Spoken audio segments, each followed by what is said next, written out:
kasih Anda masih bersama kami dalam Hikmah Ramadan, Ramadan penuh berkah. Tema kita masih sama yaitu menyambut datangnya Nuzulul Quran bersama dengan Ustadz Itmar. Dan kami juga mempersilahkan Anda pemirsa untuk dapat bergabung bersama kami melalui telepon interaktif di 0711 311 454. Ustadz, tadi di Ya, segmen sebelumnya kita sudah membahas tentang keutamaan Ramadan. hmm, Salah satunya ini adalah malam Nuzulul Quran seperti itu ya Ustadz ya. iya, Nah, ini kan berkaitan dengan Al-Quran ini sendiri. Rasulullah juga memang mengajarkan kita untuk terbiasa membaca Al-Quran gitu ya iya, Ustadz ya. Atau boleh dijelaskan ini seperti apa Ustadz? iya. Baik, Caca, terima kasih bahwa kita kembali lagi ke awal tadi. Al-Quran itu memang diturunkan di bulan suci Ramadan. Kita bisa cek ya, para pemirsa TPRI ya, di dalam Al-Quran surat Al-Baqarah 185 mengatakan bahwa Syahrul Ramadan allazi unzila fihil Quran hudal linnas wa bayyinatin minal huda wal furqan. Artinya di bulan suci Ramadan itu Al-Quran diturunkan dan dia sebagai hudan, ya, saya sebagai hudan untuk semua manusia. Dan Al-Quran itu membedakan, para pemirsa membedakan antara yang hak dengan yang batil, antara yang halal dengan yang haram, antara yang benar dengan yang salah. Salah. Nah, artinya kita tetap mengacu dan berpedoman kepada Al-Quran itu sendiri. Nah, Caca, selaku orang beriman, kita kan muslim semua ya. Tentu Rasulullah memberikan petunjuk kepada kita semua. Kita harus dikatakan hobi lah ya, hobi atau suka membaca Al-Quran. Senang kita membaca Al-Quran. Karena Al-Quran itu artinya adalah bacaan, bahan bacaan. Dan dia merupakan bacaan pokok bagi kita orang beriman, ya, orang Islam. Kenapa sih kita harus malu membaca Al-Quran? Dan kita tidak perlu malu terhadap persoalan ini karena ini memang diturunkan Allah untuk semua manusia. Teristimewa adalah untuk kita orang-orang beriman harus hobi membaca Al-Quran. Bahkan di dalam hadis kita temukan bahwa kata Rasulullah, khairukum man ta'allama al-Qur'ana wa 'allamahu. Sebaik-baik orang di antara kamu itu, sebaik-baik saya orang di antara kita itu adalah orang yang suka belajar Al-Quran dan yang suka mengajar Al-Quran. Berarti ini khairukum man ta'allama al-Qur'ana wa 'allamahu, kata Rasulullah. Sebaik-baik di antara kamu itu adalah orang yang suka belajar Al-Quran dan orang yang suka mengajarkan Al-Quran itu. Artinya mulia kan ini kan. Kenapa? Kita cek di dalam surat Iqra bismi rabbikal ladzi khalaq, Al-Alaq kan, bahwa di situ kita diperintahkan untuk selalu belajar. Tekstual dan kontekstual yang diinginkan bukan hanya belajar tentang Al-Quran, bahkan kita bisa belajar semuanya. Itu yang kita selaku orang beriman. Tapi Al-Quran itu merupakan pondasi awal kita menggalinya, karena Al-Quran itu dia sebagai hudal linnas, dan dia juga banyak petunjuk yang akan kita dapati. Yang akan kita dapati. Dan bahkan Al-Quran itu di samping dia memuat persoalan sejarah, fakta sejarah itu masa lalu kita tidak tahu ya, Al-Quran yang mengungkap semua persoalan itu. Bayangkan, dari Nabi Adam, itu Al-Quran menceritakan. Proses penciptaan dunia, itu Al-Quran yang menciptakan. Maka di momentum kita menyambut nuzul Al-Quran ini, kita bukan hanya membaca secara tekstual, tapi tekstual Al-Quran itu perlu kita gali. Karena kalau kita menggalinya ternyata di situ memuat ada hal yang mengandung tentang persoalan saintis Al-Quran itu. Luar biasa aja. Ya, Ya, Masya Allah. silakan ya. Wah, Masya Allah. Jadi memang ternyata di dalam Al-Quran itu juga tidak hanya tentang agama saja gitu ya Pak ya, Iya, yang untuk kita dapatkan, tapi juga memang tentang pedoman hidup kita di dunia juga memang tercantum iya, di dalamnya. Nah, ini juga menarik nih Pak. Bagaimana ini kan sebenarnya tadi sudah dikatakan juga bahwa Rasulullah ini mengajarkan kita untuk senantiasa membiasakan mempelajari Al-Quran gitu Pak ya. Nah, bagaimana cara kita untuk membangun nih Pak Ustadz rasa atau mungkin semangat kita untuk senantiasa mempelajari Al-Quran itu sendiri gitu Pak? iya. Terima kasih, Ja. Yang paling penting bagaimana cara kita ya, cara kita mengajak terutama diri kita dulu ya, diri kita. Karena ku anfusakum wa ahlikum naro. Jaga dirimu dan keluargamu ya. Jaga dirimu dan keluargamu, diri kita, kemudian lingkup keluarga kita, anak kita, mungkin juga istri kita yang tidak bisa, atau suami yang kita tidak bisa. Pokoknya orang dalam lingkungan kita itu dulu. Bagaimana cara kita mengajak mereka agar dia bisa untuk selalu membaca Al-Quran. Menyebar sedikit lingkungan kita, mungkin kita selaku tenaga pendidik, bagaimana anak-anak didik kita bisa membaca Al-Quran. Berarti kita harus mempunyai motivasi yang ulung ya, motivasi yang ulung agar mereka tertarik dan suka untuk membaca Al-Quran. Seperti yang dibacakan oleh kori kita Herman Sae. Nah ini kan menggugah hati kita. Saya yakin dengan suara yang merdu, dengan irama yang merdu, dengan baca yang tartil, waratilil Quran, tartila, maka mereka biasanya tergugah untuk mempelajari Al-Quran. Nah, kalau mereka sudah tergugah untuk belajar Al-Quran, bukan hanya membacanya ya semata-mata, kita ingin tajwid dan makhrajnya bisa. Ada orang itu hanya bisa membaca, tapi tajwid dengan makhrajnya ya belum sempurna ya. Kalau kita laki-laki ini, karena kita akan nanti menjadi imam ya Pak ya, menjadi imam di rumah, mungkin di lingkungan kita, mau tidak mau, suka tidak suka, kalau kata orang sana like and dislike ya, suka tidak suka, nanti suatu saat kita silakan Pak Anda tafadhol untuk menjadi imam ya. Ya kalau bacaan kita ya tidak sempurna, tidak pas, ya kebetulan di belakangnya ada kori ya, mereka bahasa Palembang itu agak bertuan ya. Nah ini karena tidak sempurna dia membaca Al-Quran. Nah oleh karena itu kita pacu ya, saudara kita, teman kita, mungkin juga anak didik kita, ayo sih, karena Al-Quran ini memberikan hal yang sangat luar biasa kepada kita. Satu huruf saja kita membaca luar biasa pahalanya. Bahkan kalau kita selalu menghiasi rumah kita dengan membaca Al-Quran, zuyinu tukum nawiru manazilakum bisolati wa qiraatil Quran. Kata Rasulullah, hiasi rumahmu itu dengan selalu wa qiraatil Quran, membaca Al-Quran. Artinya di rumah itu harus suka dan sering membaca Al-Quran. Salah satunya biasanya kita sholat, dan dengan kita sholat ini kan berarti kita membaca Al-Quran. Dan apalagi kalau kita para pemirsa, habis kita melaksanakan sholat, ya kita juga rutin membaca Al-Quran minimal 5 ayat, kalau perlu 1 halaman. Kalau tidak halaman 5 ayat, jadilah kita habis sholat.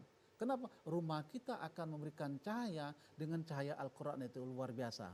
Nah, beda sih ya, kalau rumah yang sering didirikan sholat dengan rumah yang jarang kita sholat. Apalagi kalau di rumah itu tidak pernah melaksanakan sholat. Ya ada telepon masuk. Oke, kita angkat dulu ya Pak Ustadz, telepon masuk ya. Assalamualaikum. Halo, assalamualaikum. Waalaikumsalam. Iya, dengan siapa di mana Pak? Ini dengan Pak Bastian di OI ini. Iya, baik, silakan pertanyaannya Pak. Ya ini Pak Ustadz, ini kita ingin nanya ini. Ya. Itu kan sering baca Al-Quran itu, ada yang dibaca itu ahlul kitab. Ahlul kitab. Yang dimaksud ahlul kitab itu apa, yang nulis Quran itu atau yang bagaimana? Mohon pencerahannya Pak Ustadz. Oh iya, sudah itu saja Pak Bastian pertanyaannya? Ya betul, terima kasih. Assalamualaikum warahmatullahi wabarakatuh. Waalaikumsalam warahmatullahi wabarakatuh. Udah sering membaca Al-Quran, dalam Al-Quran itu ada kata ahlul kitab, boleh silahkan dijelaskan Pak Ustadz. Terima kasih Pak Bastian atas apresiasinya ya.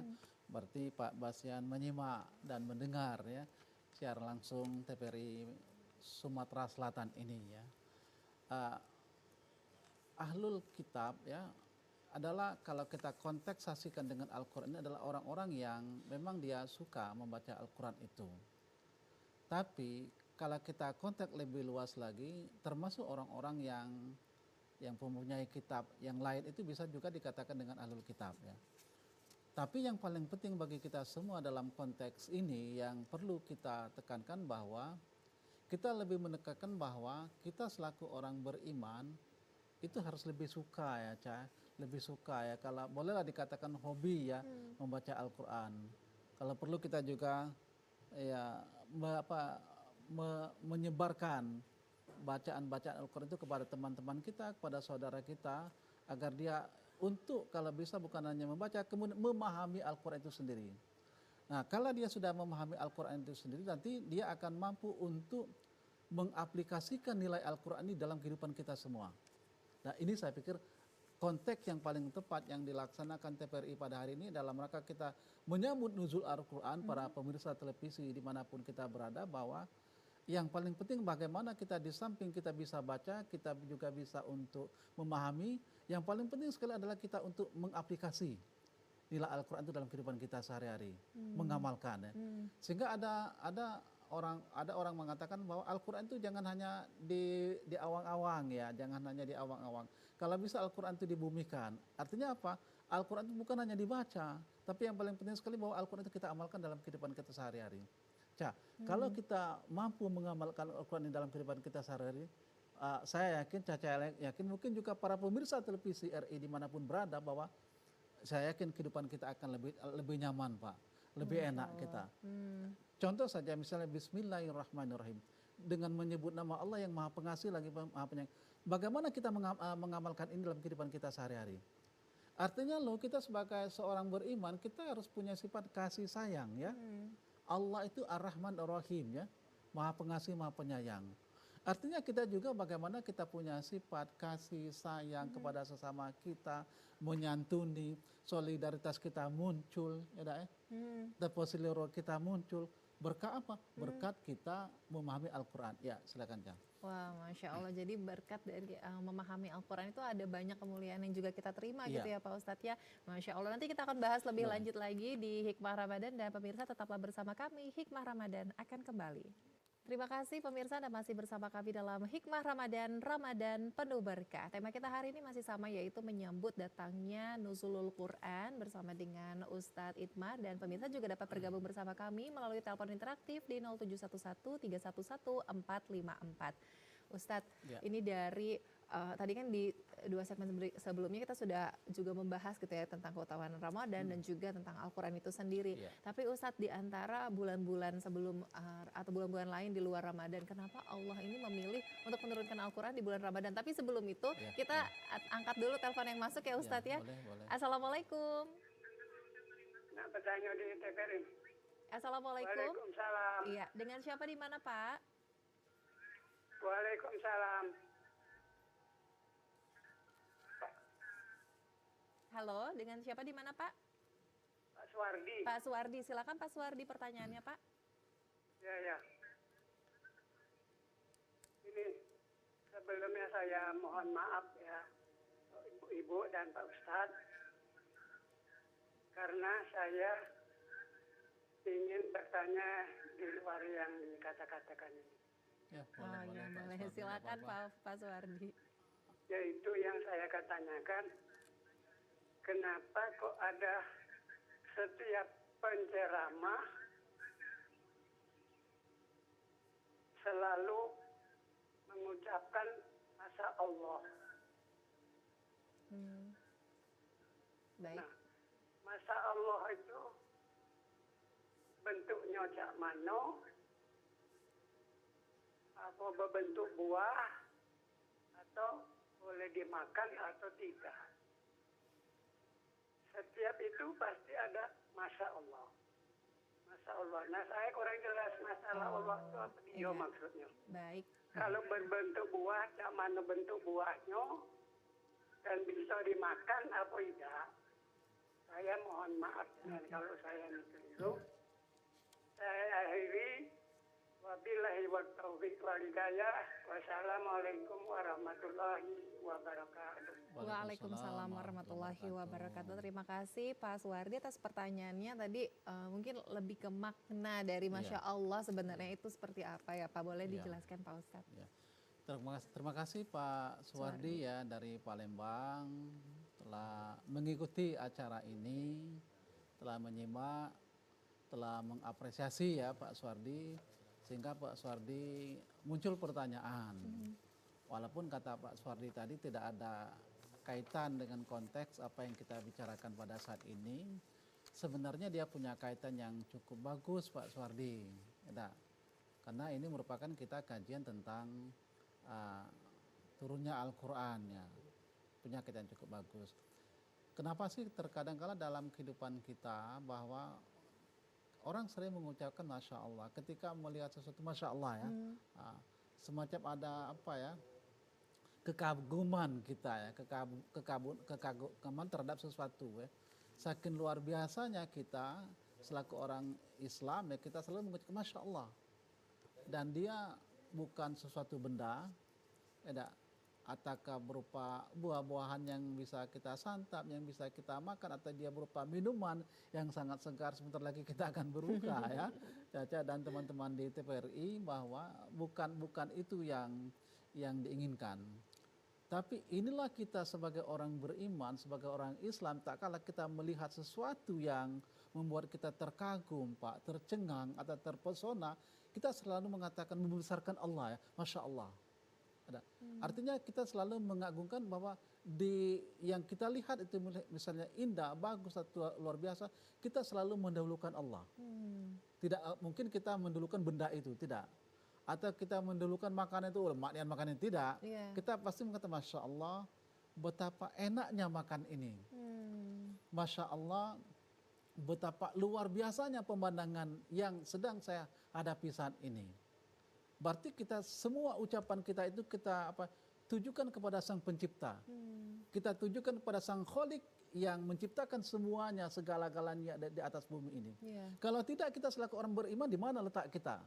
Maka saya sepakat dengan apa yang dikatakan Pak Suwardi tadi, bahwa itu bukan merupakan benda, bukan merupakan makanan, tapi kita mengatakan itulah kebesaran Allah. Nah, itu Ca. Silakan Ca. Oke, jadi itu ya Pak Suwardi ya. Semoga ini juga jadi memang kembali lagi bahwa begitu kita melihat sesuatu yang indah, merasakan sesuatu yang enak ataupun lezat gitu, kita mendahulukan untuk mengagungkan Allah terlebih dahulu gitu ya Pak ya. Baik. Dan pemirsa juga kami masih mengajak Anda untuk dapat bergabung bersama kami melalui telepon interaktif di 0711-311-4454 dengan tema kita hari ini, yaitu menyambut datangnya Nuzulul Quran. Nah, tadi saya sempat ada pertanyaan yang belum terjawab ya Pak ya, terkait dengan mengapa di antara bulan-bulan yang lain tapi Allah memilih untuk menurunkan Al-Quran itu di bulan suci Ramadan. Silakan Pak Ustadz. Terima kasih Ca. Ini bagus sekali pertanyaanmu ya, bahwa kenapa sih Allah itu memilih menurunkan Al-Quran itu di bulan suci Ramadan ya? Kenapa tidak di bulan lain ya? Kenapa tidak di bulan Safar, di bulan Syawal atau Rabiul Awal? Kenapa tidak di bulan-bulan lain ya? Ternyata Allah itu memberikan terkhusus Al-Quran itu diturunkan di bulan suci Ramadan. Kalau kita lihat Al-Quran di dalam Al-Baqarah surat kedua 185 disebutkan di situ, Syahrul Ramadan alladzi unzila fihil Quran. Yang saya baca di awal tadi ya, Cah. Ternyata Allah itu menurunkan Al-Quran di bulan suci Ramadan, tidak di bulan lain. Artinya yang kita bisa tangkap para pemirsa TVRI Sumatera Selatan, bahwa Ramadan itu merupakan bulan yang sangat luar biasa, sangat istimewa. Di antara keistimewaan bulan suci Ramadan itu, kenapa Al-Quran turun di bulan itu? Itu sangat istimewanya. Maka ada orang berkata di antara keutamaan bulan suci Ramadan itu adalah bulan turunnya Al-Quran. Maka orang kalau kita lihat sekarang di mana-mana ya berlomba membaca Al-Quran ya, baik di musola, di masjid, di rumah, apakah itu menjelang berbuka, apakah setelah sholat tarawih, tadarusan ya, terutama ibu-ibu ini Caca, saya lihat yang gandrung ya, dibandingkan dengan kami bapak ibu-ibu itu sangat gandrung saya lihat membaca Al-Quran. Saya lihat di tempat saya itu habis sholat subuh dia membaca Al-Quran ya. Ada yang belajar bacaan supaya lebih sempurna, ada yang tadarusan, ada yang betul-betul belajar meningkatkan hafalannya. Kenapa? Karena inilah salah satu keistimewaan bulan suci Ramadan itu, karena bulan turunnya Al-Quran. Bahkan kalau kita cek hadis, kebetulan saya mencatat tadi bahwa ini hadisnya dari Abi Umamah ya, bahwa Iqra'u Qur'an fa innahu ya'ti syafi'an yaumal qiyamah li sahibihi. Bahwa orang yang suka membaca Al-Quran itu, dan Al-Quran itu Caca, bahwa nanti di yaumil akhir dia akan mampu memberi syafaat kepada orang itu di hari akhir. Bahkan Al-Quran itu kalau kita suka membacanya selama di dunia ini ya, dia bisa memberikan syafaat kita hidup di dunia. Ya ada. Masya Allah. Nanti kita lanjutkan lagi ya Pak Ustadz ya. Kita angkat dulu telepon yang masuk. Assalamualaikum. Assalamualaikum. Iya, sepertinya terputus. Tadi sudah sempat tersambung ya Bapak, boleh kembali menghubungi kami di 0711 311 454. Oke, Ya. boleh dilanjutkan lagi Ya. Pak Ustadz. Terima kasih Caca. Eh, Memberikan syafaat telepon tadi tadi ya ya Pak ya, agak memberikan terputus, ya syafaat. mudah-mudahan bisa masuk kembali Pak ya, Mhm. diulangi lagi teleponnya, bahwa nah kita yang suka membaca Al-Quran atau siapapun orang Islam yang suka membaca Al-Quran, Al-Quran ini kelak akan memberikan syafaat kepada dia. Di mana? Yaumil akhir kata Allah, pada hari akhir nanti. Ini motivasinya luar biasa ya kalau saya tangkap. Bahkan ini kan yaumil akhir berarti kan ini kan masa yang akan datang. Iya. Ya, jauh sekali ya, yaumil akhir. Tapi yang saya tangkap hadis ini bukan hanya yaumil akhir ya. Kalau kita suka membaca Al-Quran, hobi membaca Al-Quran, bahkan hobi mengamalkan Al-Quran dalam kehidupan kita ini, bahwa hidup saat ini pun kita akan diberi sapaan oleh Al-Quran. Dan ceklah orang-orang yang suka membaca Al-Quran itu biasa kehidupannya dia lebih baik. Dia biasanya akan lebih tenang, para pemirsa TPRI ya. Hidupnya akan lebih nyaman biasanya. Tidak gerusah-gerusu. Kenapa? Ada kendali. Al-Quran itu biasanya akan masuk melalui relung-relung hatinya, jiwanya akan tenang. Ya, ada Oke, telepon boleh. masuk. Kita angkat kembali telepon masuk. Assalamualaikum. Waalaikumsalam warahmatullahi wabarakatuh. Iya, dengan siapa di mana Pak? Pak Amir Palembang. Iya Pak Amir, silakan pertanyaannya Pak Amir. Terima kasih Pak Ustadz. Assalamualaikum warahmatullahi wabarakatuh. Waalaikumsalam warahmatullahi wabarakatuh. Saya ingin menanyakan Pak Ustadz, kan kalau membaca Al-Quran itu, baik yang membacanya maupun yang mendengarkannya sama-sama mendapat pahala gitu Pak Ustadz ya. Iya. Apabila Al-Quran itu dibaca dengan tartil, dengan tertib sesuai dengan kaidah-kaidah Al-Quran gitu kan. Nah gimana halnya sebaliknya Pak Ustadz? Kan kita ini membaca Al-Qurannya baru belajar, jadi mungkin belum sesempurna ya seperti kori-kori itu. Apakah kita yang membacanya juga berdosa, yang mendengarkannya juga berdosa gitu kan? Oke, baik. Kemudian yang kedua, apakah ada kewajiban gitu Pak Ustadz, sebelum kita membaca Al-Quran itu harus membaca ta'awuz, a'udzubillahi minasyaiton, tetapi ada orang yang langsung membaca bismillah gitu kan. Gimana hukumnya? Terima kasih. Assalamualaikum warahmatullahi wabarakatuh. Waalaikumsalam warahmatullahi wabarakatuh. Terima kasih Pak Amir. Tadi pertanyaannya ada dua ya Pak. Ya. Boleh dijawab dulu. Yang pertama itu bagaimana jika bacaan Al-Qur'annya ini belum sempurna? Apakah yang membaca dan juga yang mendengarkan ini mendapatkan dosa? Silakan Pak. Iya. Terima kasih Pak Amir di Kota Palembang. Sehat selalu Pak Amir ya. Amin. Dan semuanya kita sehat. Bagus ya pertanyaannya, luar biasa. Saya lihat itu bahwa saya ambil yang terakhir dulu, bahwa setiap kita akan memulai sesuatu membaca Al-Quran, fasta'iz billah, hendaklah kita mengucapkan dengan a'udzubillah. Nah, itu ya tuntunan. Nah memang betul apa yang dikatakan Pak Amir tadi, bahwa jika ada orang membaca Al-Quran maka hendaklah kita mendengarkannya. Kenapa kita harus mendengarkan orang baca Al-Quran? Itu di dalam Al-Quran surat Al-A'raf ayat 204 bahwa faiza quri'al Qur'anu fastami'u lahu wa ansitu la'allakum turhamun, kata Allah. Dan apabila Al-Quran dibaca, wahai para pemirsa TVRI dimanapun kita berada ya, kata Allah, hendaklah kamu diam, tenang, dengarkan. Bukan berarti tidur ya, diam itu bukan berarti tidur ya Pak Amir ya. Karena itu Al-Quran mengatakan apabila ada yang membaca Al-Quran, anggaplah Qori kita Herman saat tadi baca Al-Quran, hendaklah wahai yang lain dengarkan, tenang kamu. Kenapa? Kita mendengar orang membaca Al-Quran itu maka kita akan mendapat la'allakum turhamun, kata Allah. La'allah itu adalah agar kamu mendapat turhamun, rahmat dariku, kata Allah. Oleh karena itu sekarang kita membiasakan diri kita, tak kala ada orang membaca ayat suci Al-Quran, dengarkan kita. Ini biasanya ribut. Apalagi biasanya kalau ada acara pernikahan. Boleh Ya, dilanjut. ya kita lanjutkan, ada iklan dulu. Oke, gak apa-apa. Nanti kita lanjutkan lagi ya Pak Ustadz ya setelah jeda iklan berikut. Pemirsa tetaplah bersama kami. Hikmah Ramadan akan kembali.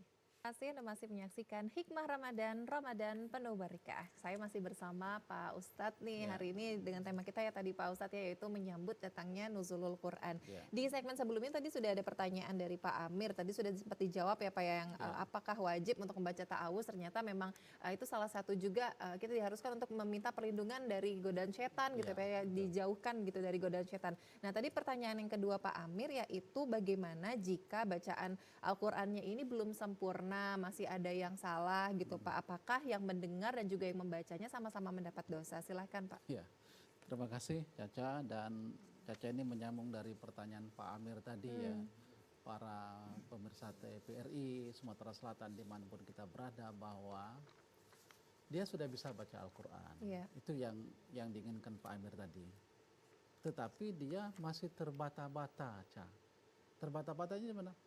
Saya ini baca Al-Qurannya mau Pak, tapi tajwid makrotnya ya mungkin belum begitu sempurna lah dikatakan oleh Pak Amir. Jadi kalau saya untuk tampil menjadi imam, saya sih ngaca diri, ya saya sih ngukur kemampuan diri saya sih. Ya. Apakah salah saya? Ya. Apakah berdosa saya membaca Al-Quran sedangkan saya ya boleh dikatakan tajwid makrotnya tadi belum begitu bagus ya? Tidak Pak Amir, ya. Pak Amir sudah berikhtiar, sudah berusaha untuk belajar Al-Quran, tapi jangan berhenti, terus dia menggali, terus dia training ya, karena Al-Quran ini dia harus training ya. Beda dengan kita baca buku ya, karena Al-Quran itu dia sifatnya demonstratif ya. Tanpa demonstratif dia tidak akan sempurna bacaannya. Dan untuk sempurna bacaan dia itu dia tidak boleh sendiri. Dia harus didampingi oleh seorang teman. Ya, guru lah dikatakan begitu ya. Yang bacaannya lebih bagus daripada apa yang dikatakan Pak Amir tadi. Kalau bahasa kita daerah menyimak ya, menyimak bacaan seseorang itu. Nah, dengan dia ada yang menyimak, maka kalau dia rutin, saya yakin dia akan sempurna. Walaupun Pak Amir atau yang lainnya juga ya, Ca, itu dia tidak hafal hukumnya ya. Kalau dihafal hukum nun mati, hukum mati, hukum mat, kol-kola, kemudian takhim, tabkhim dan seterusnya termasuk ranjau Al-Quran, itu dia jadi guru ya. Jadi ustadz atau ustazah. Tapi paling tidak dia paham. Dia mampu untuk menyempurnakan bacaannya ketika dia tampil. Demonstratifnya itu yang paling penting. Ini yang diinginkan. Nah, dan oleh karena itu bertahap step by step, saya yakin dia akan bagus, tapi tidak perlu, wah jangan-jangan dapat pahala ini baca ini. Tidak Pak Amir, tidak. Kita harus belajar terus. Dan ini sudah ikhtiar dan ini sudah usaha yang sungguh-sungguh. Maka dikatakan mancada wajada. Siapa yang bersungguh-sungguh Caca, dia akan berhasil meraih semua itu. Masya Allah. Kesungguhannya itu. Nah Pak Amir, ini saya yakin bukan Pak Amirnya yang tidak bisa. Pak Amir ini seolah-olah mewakili responden yang lain ya. Iya, betul. Ya, itu mewakili responden yang lain. Pak, tolong Pak Amir tanyakan dengan siapapun, mungkin ketika dengan Pak Idmar ya ketemu ya di TVRI ya, silakan tanyakan Pak Amir mewakili kami ya. Ya, apakah berdosa kami ini ya? Saya yakin tidak berdosa. Tidak yang penting dia berdosa. terus belajar ya. Masya Allah. Insya Allah dia bisa nanti. Dia akan mencapai kesempurnaan. Ketika itulah endingnya si asif fulana lah kita katakan Ca, dia akan alhamdulillah ya saya baca Al-Qur'annya agak lumayan. Kenapa? Yang menyimaknya sama Caca yang menyimaknya tadi ya. Ya, karena Caca sudah bagus membacanya. Ya, saya bagus ya bacanya itu. Ya, terima kasih ya Pak Amir atas pertanyaannya dan ya. apresiasinya tadi ya, Pak. Apresiasinya kepada kita. Masya Allah, itu juga artinya begitu kita misalnya dari awalnya Pak, ada prosesnya Pak ya. Iya, Jadi ada proses. berawal dari proses misalnya tajwidnya mungkin kurang sempurna, bacaannya belum bagus hingga akhirnya sudah bagus, kemudian bisa dilanjutkan juga dengan mempelajari makna dari Al-Quran itu Iya. sampai akhirnya nanti mengamalkan gitu ya Pak ya Iya, dalam betul. kehidupan sehari-hari. Nah ini satu pertanyaan saya juga nih Pak, dalam menyambut malam Nuzulul Quran ini ya Pak ya, kira-kira kita sebagai umat muslim yang taat kepada Allah, apa sih Pak yang harus kita lakukan? Silakan Pak. Ya, Ca, saya pikir ini pertanyaan yang sangat luar biasa ya, Masya Allah ya. Apa yang dikatakan Pak Suwandi tadi ya, Masya Allah, bahwa kita itu mempelajari Al-Quran bukan hanya di malam Nuzul Quran ya, bukan hanya di malam, semua malam kita bisa mempelajari Al-Quran. Tapi tonggaknya bahwa puncaknya itu ini merupakan oleh masyarakat kita merupakan hal yang sangat luar biasa. Kita perlu untuk tampil. Iya. perlu untuk, tapi dalam rangka kalau saya perhatikan ini syiar ya, list syiar. List syiarnya itu adalah di malam 17 Ramadan. Malam lainnya juga bagus, luar biasa. Tapi bagaimana kita mensyiarkan Islam ini kepada halayak ramai, kepada publik, bahwa Islam itu merupakan hal yang sangat oke ya. Kita terus mempelajari Al-Quran, kita terus meningkatkan Al-Quran, dan bahkan kita harus mampu untuk mengaplikasi nilai-nilai suci itu di dalam kehidupan kita sehari-hari. Kalau semuanya sudah mengaplikasikan itu, saya yakin amanlah kita ya, diri kita, keluarga kita, mungkin juga lingkungan kita, mungkin juga kecamatan kita, mungkin juga satu kabupaten kita, kalau semua sudahnya itu, bahkan mungkin juga negeri ini, sehingga dia bisa mencapai baldatun thayyibatun wa rabbun ghafur. Ya. Masya Allah, amin ya Pak ya. Semoga semuanya ada prosesnya dan sampai nanti kita bisa ada di titik yang semuanya umat mukmin itu, umat muslim itu bisa mengamalkan nilai-nilai yang ada di Al-Quran. Nah ini sebelum kita menutup Hikmah Ramadan sore hari ini, Pak Ustadz boleh memberikan kesimpulan terkait dengan tema kita, yaitu menyambut datangnya Nuzulul Quran untuk seluruh pemirsa TVRI. Silakan Pak. Terima kasih Caca selaku presenter dan Bapak Ibu para pemirsa TVRI ya Sumatera Selatan dimanapun berada. Sebagai statement konklusi daripada apa yang saya sampaikan tadi, bahwa yang pertama, kita selaku orang Islam, orang beriman, jangan lupa jadikan Al-Quran itu sebagai bahan pokok bacaan kita. Itu yang paling penting. Jadikan dia sebagai bahan pokok bacaan kita, jangan dia dijadikan yang kedua. Jangan Al-Quran itu dijadikan yang siri ya, tidak boleh itu. Dia dijadikan yang utama ya, the best ya. Yang kedua, jadikan bacaan kita itu lebih baik dan lebih sempurna aja. Yang ketiga, jangan lupa kita mampu memahami walaupun hanya sedikit demi sedikit. Yang terakhir, jangan lupa yang tak kalah penting Caca, bahwa kita mampu mengaplikasi nilai Al-Quran itu dalam kehidupan kita sehari-hari. Terima kasih. Wah, Masya Allah. Jadi sekali lagi ya Pak Ustadz ya, tadi untuk senantiasa kita tidak hanya mengamalkan dari diri kita sendiri saja gitu ya Pak, terkait dengan untuk membaca, terus juga mempelajari dan juga mengamalkan nilai-nilai Al-Quran. Setelah kita selesai pada diri kita bisa mengajak orang-orang di sekitar kita juga gitu ya Pak, menyebarkan awareness tersebut. Dan tadi juga saya setuju banget dengan Pak Ustadz, jangan dijadikan Al-Quran itu yang kedua. Kita aja nggak mau ya Pak ya dijadikan yang kedua gitu kan ya. Masa Al-Quran dijadikan yang kedua, jadi utamakan Al-Quran, karena khususnya tadi juga seperti di awal kita sudah sampaikan bahwa Al-Quran ini sebagai pedoman hidup kita gitu ya Pak ya, untuk memberikan kita petunjuk, untuk memberikan kita tadi berita-berita gembira yang ada di Al-Quran. Kita baru tahu semua itu kalau kita memahami isi dari Al-Quran itu. Wah, Masya Allah, terima kasih banyak Pak Ustadz telah bergabung bersama kami di Hikmah Ramadan hari ini. Semoga tadi ilmunya memberikan pencerahan juga kepada kita semua, termasuk saya juga Pak Ustadz, untuk menjadi